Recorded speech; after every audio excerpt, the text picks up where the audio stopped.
I never thought I'd be the person questioning the timeline we live in. That is, until I started really looking at the year we're supposed to be celebrating, 2030, the future we were promised in every science fiction novel, every futurist's manifesto, every technology conference presentation from the early 2000s. But standing here looking at what we actually got, I can't shake the feeling that we're living in the wrong version of this year. Not just different, worse, deliberately worse. As if somewhere around 1900, humanity took a wrong turn, and we've been driving in the opposite direction of paradise ever since. Because what if Tartaria's vision had been fulfilled? What if that architectural knowledge, that energy technology, that entire system of living hadn't been demolished along with those supposedly temporary World's Fair buildings? What if 2030 had arrived on the trajectory we were actually on before the Great Forgetting? The deeper I looked into this question, the more I realized we're not just missing a few technologies. We're missing an entirely different relationship with reality itself. And the year 2030, the one we were meant to inherit, looks nothing like the one we got. Picture this. It's January 1st, 2030. You open your eyes in your bedroom, but there's something fundamentally different about the quality of the space around you. The walls aren't flat planes of drywall painted builder's beige. They curve in subtle proportions that follow ratios you can feel but not consciously name.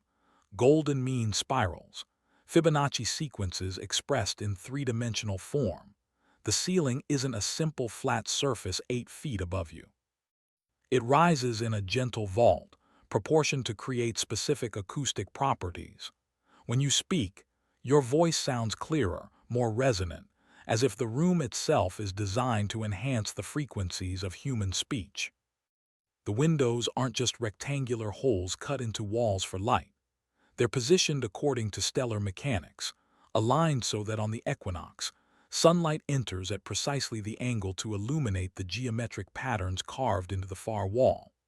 Patterns that aren't just decorative but functional, designed to focus subtle energies, to create standing waves of resonance that facilitate rest during night hours and alertness during day hours. You rise from your bed and you notice something else. You actually feel rested.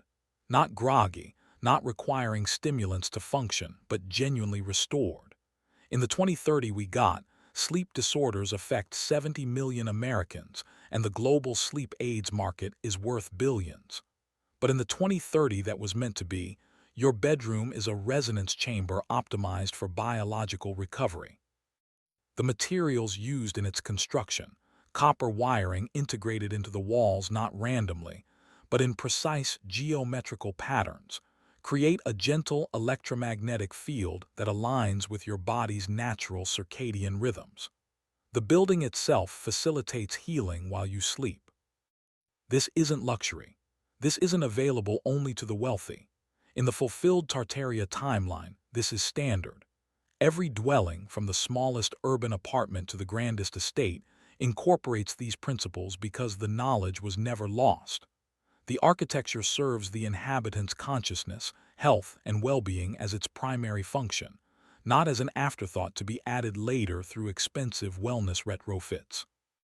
You walk to your window and look out at the city, and here's where the divergence from our 2030 becomes impossible to ignore. The skyline that should have greeted your eyes this morning isn't a forest of glass rectangles and steel boxes climbing toward a polluted sky. It's architecture that seems almost alive, buildings that breathe, structures that inspire rather than oppress. Every major structure in the cityscape features copper domes oxidized to that unmistakable celestial green, not as aesthetic choice, but as functional necessity. Those domes are collectors, receivers, part of an integrated atmospheric energy network that powers the entire city without burning a single molecule of fossil fuel. The spires reaching upward aren't corporate logos or communication towers. They're antennas, yes, but not for broadcasting advertisements. They're tuned resonators, positioned according to precise calculations to harvest energy from the Earth's ionosphere, drawing power from that electrically conductive upper layer of atmosphere that Tesla proved existed over a century ago. In our 2030, we're still arguing about renewable energy, still building massive solar farms that require rare earth minerals extracted through environmentally devastating mining operations, still erecting wind turbines that kill birds and require petroleum-based materials. But in the fulfilled timeline, we never needed any of that. The buildings themselves generate power, not through bolted-on technology, but through their fundamental design. The architecture is the energy infrastructure. And it's not limited to major buildings. Every structure in the city, from the grand public buildings downtown to the residential districts on the outskirts, operates on the same principles. The same copper domes, the same geometric spires, the same harmonic proportions. The entire city functions as a unified resonance system, each building connected to the grid not through physical wires, but through the earth itself, through atmospheric conduction, through principles Tesla demonstrated at Colorado Springs in 1899, when he lit electric lights over 1,900 feet away from his experimental station, without any wire connection between them. Look closer at the streets below. The transportation system doesn't depend on vehicles burning gasoline or even electric cars requiring lithium batteries mined by exploited labor in distant countries.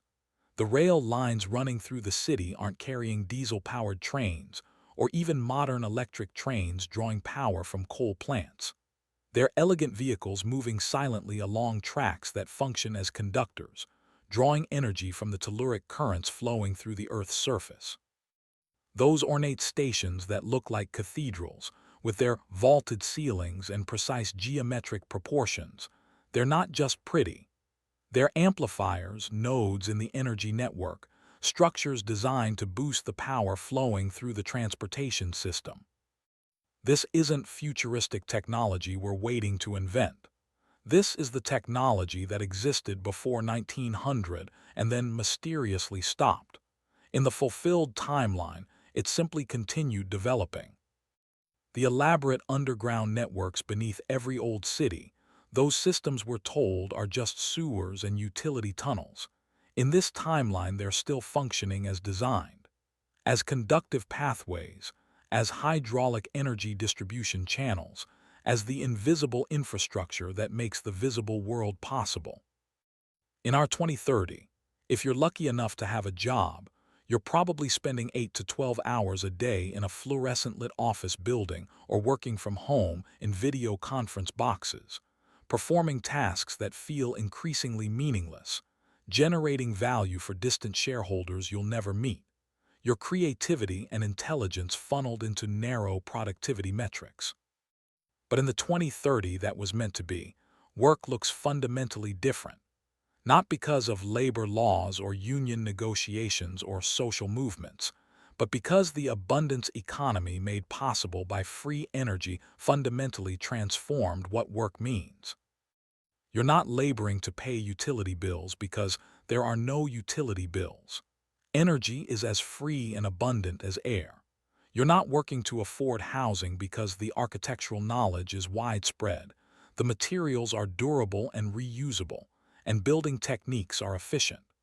The artificial scarcity that drives our current economy simply doesn't exist in the fulfilled timeline. So what are you doing instead? You're creating. You're learning. You're developing skills not because they'll make you marketable to employers, but because they interest you, because they serve your community, because they contribute to collective human flourishing. Maybe you're studying frequency technology, learning to operate and maintain the energy collection systems that power your city. Not as a corporate employee, but as a community specialist, someone whose knowledge directly serves the people around you. Or perhaps you're training in harmonic architecture, understanding how to design spaces that elevate consciousness, studying the golden ratio and sacred geometry, not as abstract mathematics, but as practical tools for creating environments that support human thriving. The education system that produced this different kind of worker looks nothing like our current model. In our 2030, students sit in classrooms designed in the 1800s, memorizing information for standardized tests. accumulating debt for degrees that may or may not lead to employment, learning to be compliant rather than creative. But in the fulfilled Tartaria timeline, those magnificent old school buildings with vaulted ceilings and precise acoustic properties were never abandoned.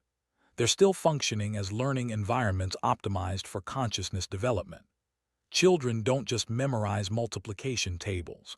They perceive mathematical relationships directly through exposure to harmonic frequencies.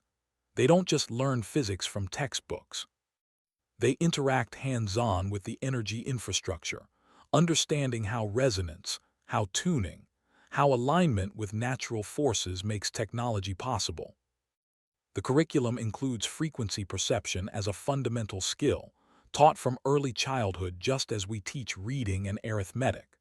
Students learn to sense subtle energies, to recognize the difference between coherent and chaotic electromagnetic fields, to understand how their consciousness interacts with the built environment around them. This isn't mysticism. It's practical knowledge, as essential in the fulfilled timeline as computer literacy is in ours. And the results are visible in the population itself. In our 2030, mental health disorders affect 1 in 5 adults, chronic diseases are epidemic, and life expectancy is actually decreasing in some developed nations. But in the timeline where Tartaria's vision was fulfilled, where the architectural environment supports rather than suppresses biological function, where the energy systems enhance rather than disrupt cellular processes, population health is radically different. Not because of superior medicine, but because the environmental conditions causing so much illness in our timeline simply don't exist.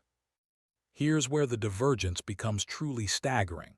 In our 2030, we're in the midst of an energy crisis. Climate change driven by fossil fuel combustion threatens global stability. We're desperately trying to transition to renewables, building massive infrastructure projects, fighting wars over oil fields, watching as energy costs drive inflation and economic instability. But in the fulfilled timeline, none of this ever happened. Not because of superior political will or better planning, but because the energy infrastructure that existed before 1900 was never dismantled. Think about what Tesla was actually trying to build at Wardenclyffe. Not a radio tower, though that's what history books claim justified J.P. Morgan's initial investment. Tesla was constructing a 187-foot tower with a 68-foot copper dome on top, and an extensive network of iron rods and copper plates driven 300 feet into the earth below. The structure was designed to create a standing wave of electromagnetic energy using the Earth's own resonance, drawing power from atmospheric electricity, transmitting it wirelessly to receivers tuned to the same frequency. In our timeline, Morgan withdrew funding in 1906 after realizing Tesla's primary aim was to provide free electricity globally, which would be, as Morgan understood, impossible to monetize. The tower was demolished in 1917, sold for scrap metal, and Tesla's dream died with it. We took the path of centralized power generation, of combustion engines, of resource extraction, of energy scarcity as the foundation of economic control. But in the fulfilled timeline, Morgan never pulled the plug. Or perhaps someone else stepped in to fund the completion. Or perhaps the technology was so obviously superior that it couldn't be suppressed. However it happened, the system Tesla envisioned came online. Not just one tower, but dozens, then hundreds, positioned around the globe, each one a node in a planetary energy grid powered by the Earth and atmosphere themselves. By 2030 in the fulfilled timeline, this system has been refined and perfected over more than a century. The towers aren't the only collection method anymore. Every building incorporates receiving technology. The copper domes, the metallic spires, those ornamental features dismissed as mere decoration in our timeline, they're all functional elements of a wireless power distribution network. The social implications cascade from this single technological difference. When energy is free and abundant, when power is no longer a commodity controlled by utilities and corporations, the entire economic and political order transforms. There are no energy bills, no utility companies, no oil wars, no resource extraction, no artificial scarcity driving inequality. Consider what that means for geopolitics in this alternate 2030. No oil-rich nations with outsized influence. No pipeline projects determining foreign policy. No conflicts over energy resources because the resource is everywhere, free, accessible to anyone with the knowledge to build a receiver. Power belongs to those who understand the technology, not to those sitting atop geographical deposits of fossil fuels. The environmental difference alone is staggering. No coal mines, no oil drilling, no fracking, no petroleum refineries, no carbon emissions, no climate crisis. The air is clean. The water is pure. The ecosystems are intact because we never needed to devastate the planet to power our civilization. And it's not that this timeline rejected industrialization. The cities are large, the technology is advanced, the population is prosperous. But the industrialization followed a different path, one based on harmony with natural systems rather than domination of them, on resonance rather than combustion, on working with the Earth's energy instead of extracting it. Look at how people are moving through the city in this fulfilled 2030. Not in cars, despite the auto industry's promises that we'd all have flying cars by now. Not even in electric vehicles, though our current timeline treats those as the pinnacle of sustainable transportation. The rail network that spans the city, that connects cities across continents, that makes intercontinental travel routine and comfortable. It's the descendant of those impossible railway systems that appeared across America in the mid-1800s. The ones we're told were built by teams of immigrant workers with primitive tools in impossibly short timeframes. The transcontinental railways that connected coasts across thousands of miles of mountains and deserts, built with such precision that the rails remain perfectly parallel, the grades remain perfectly calculated, the tunnels remain perfectly aligned.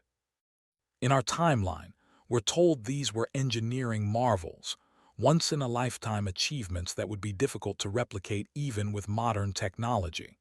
But in the fulfilled timeline, we understand what they really were: the initial infrastructure of a continental energy and transportation network, built using knowledge and capabilities that the official history has forgotten. Those ornate train stations that look like palaces, the ones with vaulted ceilings and geometric precision rivaling cathedrals, they're still functioning as designed in 2030, not as nostalgic relics preserved for tourists, but as active nodes in the transportation grid. Each station is a power amplifier, a resonance chamber, a place where the energy flowing through the rail network is boosted and redistributed. The trains themselves move silently, drawing power from the rails, which draw power from the Earth's telluric currents and from atmospheric collection.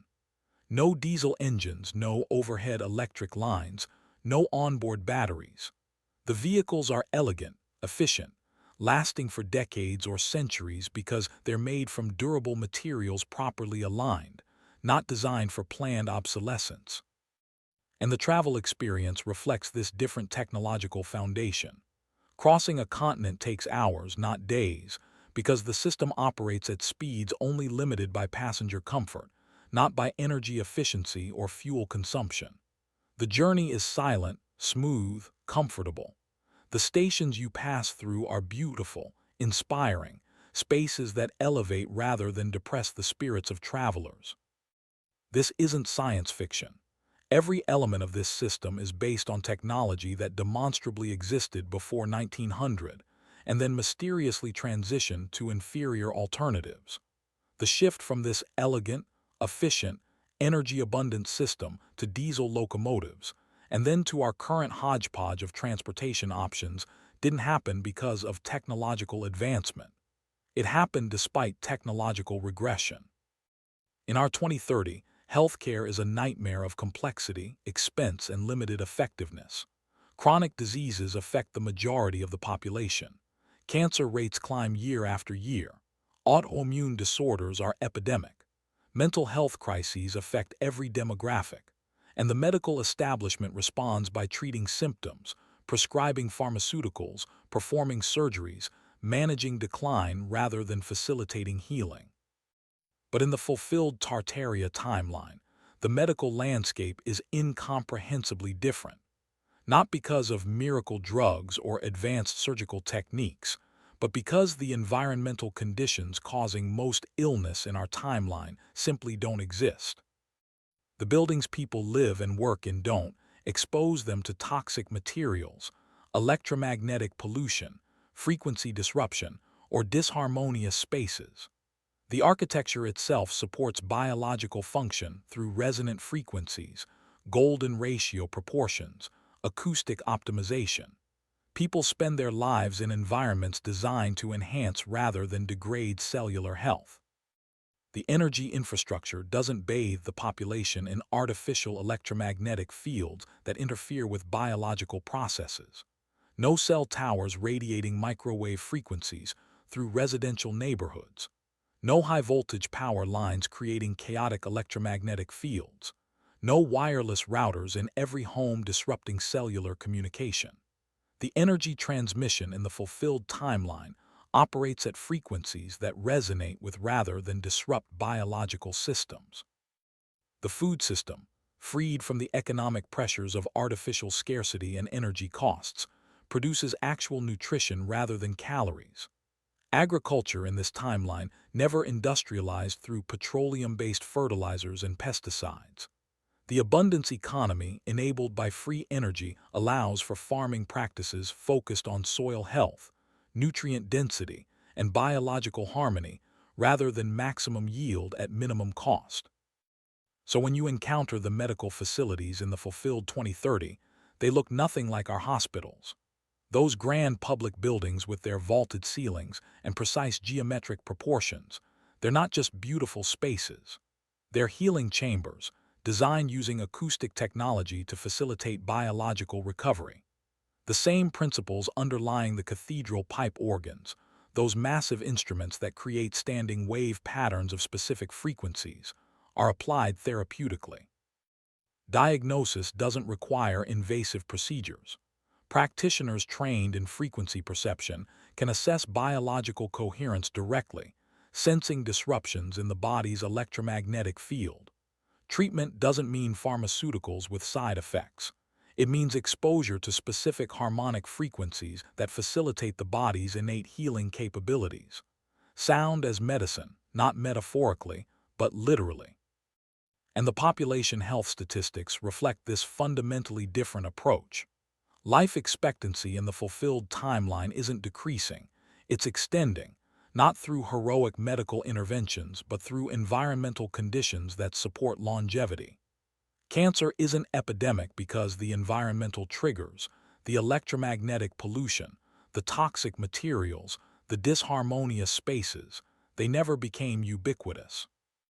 Chronic degenerative diseases are rare because the built environment facilitates, rather than degrades, biological function over time. The economic implications alone are staggering. In our 2030, healthcare spending consumes enormous percentages of national budgets, bankrupts families, and still fails to deliver genuine health. But in the fulfilled timeline, healthcare costs are minimal because health maintenance is built into the environment itself. Money in our 2030 is debt. It's created through loans, exists primarily as digital entries in banking databases, and concentrates wealth upward through compound interest and speculative investment.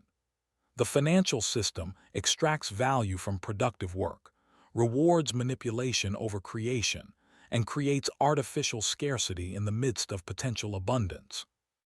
But in the fulfilled Tartaria timeline, the financial architecture looks radically different. Not because of political revolution or economic theory, but because the material conditions enabled by free energy made extraction-based finance obsolete.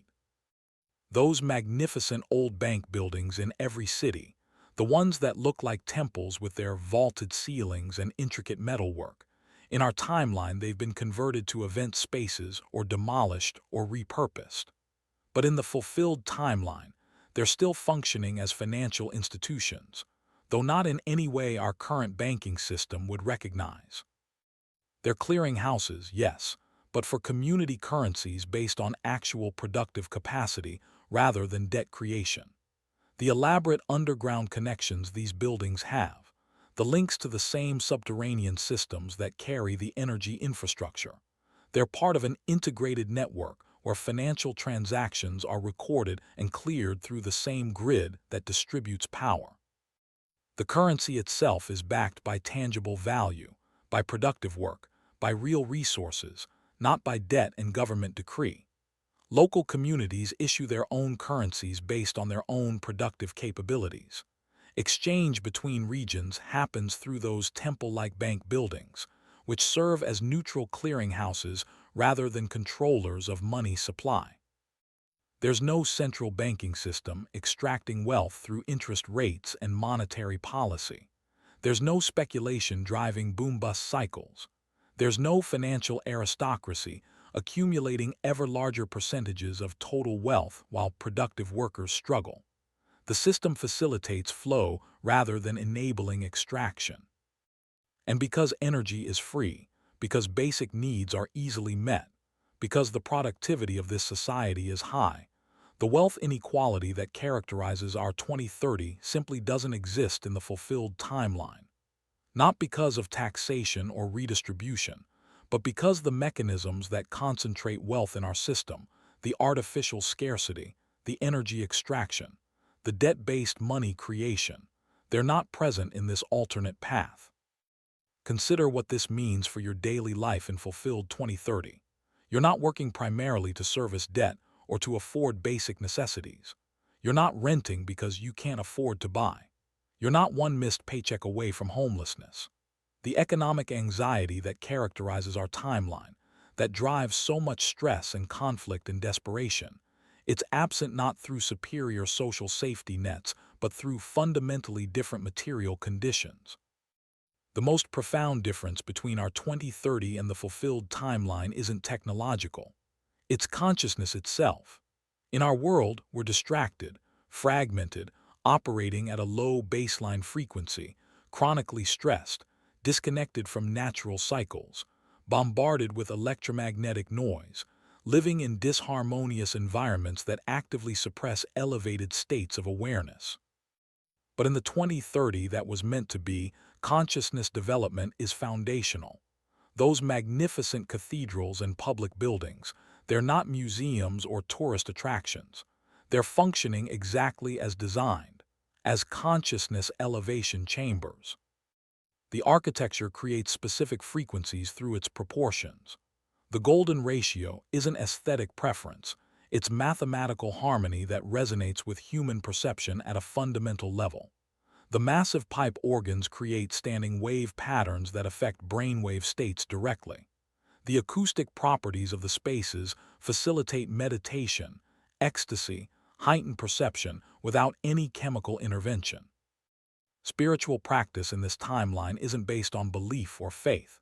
It's based on direct experience facilitated by architectural technology. People don't believe in elevated states of consciousness. They achieve them regularly through exposure to specific frequencies in properly designed spaces. Children are trained from an early age to perceive subtle energies, to maintain coherent mental states, to recognize and adjust their own frequency patterns. And the results are visible throughout society. Mental health disorders are rare not because of better pharmaceuticals, but because the environmental conditions that create psychological distress in our timeline simply don't exist. Addiction rates are minimal because people aren't seeking altered states through substances when those states are accessible through architectural technology and trained practice. Violence is uncommon because baseline consciousness is elevated, because the population operates at a higher frequency than the stressed, disconnected, overstimulated people of our timeline. Those public buildings that dot every city, the ones we've repurposed as government offices or museums or event venues, In the fulfilled timeline, they're still serving their original function. As consciousness centers, as public spaces designed for collective meditation, for community coherence, for the amplification of positive human potential through architectural resonance. The social implications cascade from this. Leadership isn't about charisma or wealth or political maneuvering. It's about demonstrated consciousness capability, about frequency coherence, about the ability to maintain elevated awareness. You can't fake it. You can't pretend. You can't manipulate your way into positions that require genuine perception. The technology itself identifies capability through direct measurement of consciousness coherence. Look at the environmental reality of the fulfilled 2030. No climate crisis, no extinction events, no ecosystem collapse, not because of carbon taxes or international agreements or conservation efforts, but because the technological path taken after 1900 never required planetary devastation in the first place. No fossil fuel extraction means no oil spills, no pipeline ruptures, no tanker disasters, no refined petroleum products leaching into groundwater. No coal mining means no mountaintop removal, no toxic runoff, no particulate air pollution. No industrial agriculture dependent on petroleum-based inputs means no dead zones in the ocean, no colony collapse disorder in pollinators, no soil depletion. The abundance enabled by free energy removed the pressure for maximum extraction. Resources are valuable for use, not for sale as commodities. Trees are harvested sustainably because there's no economic pressure to clear-cut. Fish populations remain stable because there's no imperative to maximize catch regardless of population health. The planet is treated as a living system to work with rather than a stockpile to extract. And the built environment reflects this different relationship with nature. Cities in the fulfilled timeline aren't sprawling suburbs consuming farmland and forest. They're dense, beautiful, efficient, designed according to sacred geometry and cosmic alignment. The spaces between cities remain wild, intact, functioning as healthy ecosystems rather than degraded wastelands. You can see it in the quality of the air, the purity of the water, the abundance of wildlife. This isn't a primitive society that rejected technology. It's an advanced civilization that developed technology in harmony with natural systems rather than in opposition to them. So why didn't we get this 2030? Why are we living in the diminished timeline instead of the fulfilled one? The official answer is progress, modernization, natural technological evolution. We're told the old systems were replaced because newer, better alternatives emerged, that the elaborate architecture was too expensive to maintain, that the energy technologies didn't work, that the whole vision was impractical fantasy. But examine the evidence and nothing supports this narrative. Those old buildings were more durable, more beautiful, more functional than anything we build today. The energy technology demonstrably worked. Tesla lit lamps nearly 2,000 feet away without wire connections. The systems were being actively used right up until they suddenly stopped. The transition happened in one narrow time window, roughly 1890 to 1920, everywhere simultaneously. World's fairs showcased elaborate structures built in impossibly short timeframes, then demolished immediately after. The 1893 Chicago Fair featured nearly 200 neoclassical buildings constructed with staff, a mixture of plaster and hemp fibers, then destroyed by fire shortly after closing. The 1904 St. Louis Fair displayed 1,500 buildings across 1,200 acres, most demolished within months, their materials dumped in landfills despite their grandeur. Major cities experienced mysterious fires that destroyed the old architecture. Building codes changed to prohibit certain features. Banking systems centralized. Educational curricula altered to remove specific subjects. The changes were coordinated, swift, complete. And one group benefited enormously: those who controlled resources, those who could monopolize energy, those who could extract wealth from artificial scarcity, those who could maintain hierarchies based on restricted access to the fundamental tools of civilization. Free energy can't be monetized. Abundant resources can't be used for control. A population operating at elevated consciousness can't be easily manipulated. A society where the built environment itself facilitates human flourishing doesn't need the interventions, the products, the systems that generate profit through problem creation and solution selling.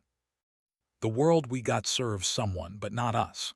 The world we were meant to get, the 2030 where Tartaria's vision was fulfilled, it serves everyone through its fundamental design. So here we are in 2030, the diminished version. The timeline where free energy was suppressed, where the beautiful architecture was demolished, where the knowledge was erased, where consciousness elevation was replaced with mass distraction, where abundance was traded for artificial scarcity. But something persists. The buildings that survived still inspire awe. The principles, though forgotten by institutions, remain discoverable by anyone willing to look. The technology, though suppressed, still functions according to physical laws that haven't changed. The alternative timeline isn't lost completely. It's remembered dimly in the questions we ask when something about this world feels wrong. Why do old buildings feel better than new ones? Why does the architecture keep getting uglier? Why are we still burning things for power when wireless transmission was demonstrated over a century ago? Why does the whole system feel designed to extract rather than enable? Why do we accept scarcity in a world of potential abundance? These aren't rhetorical questions. They're investigative ones pointing toward the timeline we should have inherited. The 2030 we were meant to be celebrating isn't forever lost. It's suppressed, hidden, waiting for enough people to recognize what was taken, waiting for the knowledge to resurface, waiting for someone to remember that free energy, beautiful architecture, elevated consciousness, and human flourishing aren't impossible dreams, but achievable realities that once existed and could exist again. The fulfilled Tartaria timeline might be the path not taken in this world, but perhaps in understanding what was lost, in seeing clearly what we were meant to have, we can begin asking the most important question of all. What if we rebuilt it? Not through violent revolution or political upheaval, but through recovered knowledge, through rebuilt systems, through architecture that remembers its true purpose, through technology that serves life instead of extracting from it, through consciousness elevation that isn't luxury but birthright. The year 2030 we're living through right now isn't what we were promised. But maybe, just maybe, if enough people remember what was possible, what existed, what was deliberately taken away, we can still build toward the future we should have inherited. Not by 2030, perhaps, but eventually. Because the alternative, accepting this diminished timeline as inevitable, as the only path that ever existed, that's the real tragedy. That's the successful erasure. That's the completion of whatever happened around 1900 to knock us off course. I can't prove Tartaria existed as a unified civilization. I can't prove every detail of this alternate vision is historically accurate, but I can prove the architecture remains. I can prove the technology was demonstrated. I can prove the knowledge existed. I can prove the timeline changed suddenly and completely. I can prove we're living in a world deliberately degraded from what was possible. And if that's true, if we really are in the wrong timeline, then 2030 isn't just a year we're passing through. It's a reminder of what we lost, what we could have had, and what we might still reclaim if we're willing to question everything we've been told about how the world works and why. The fulfilled Tartaria timeline isn't fantasy. It's memory. Memory of a world that worked differently, thought differently, built differently, lived differently. Memory of a humanity that understood consciousness, harmony, resonance, and abundance as foundational rather than fringe. Memory of an architecture that elevated instead of oppressed. Memory of an energy system that freed instead of enslaved. Memory of a 2030 that was meant to be glorious. We didn't get that year, but we got the question. And maybe the question is enough to start building toward the answer.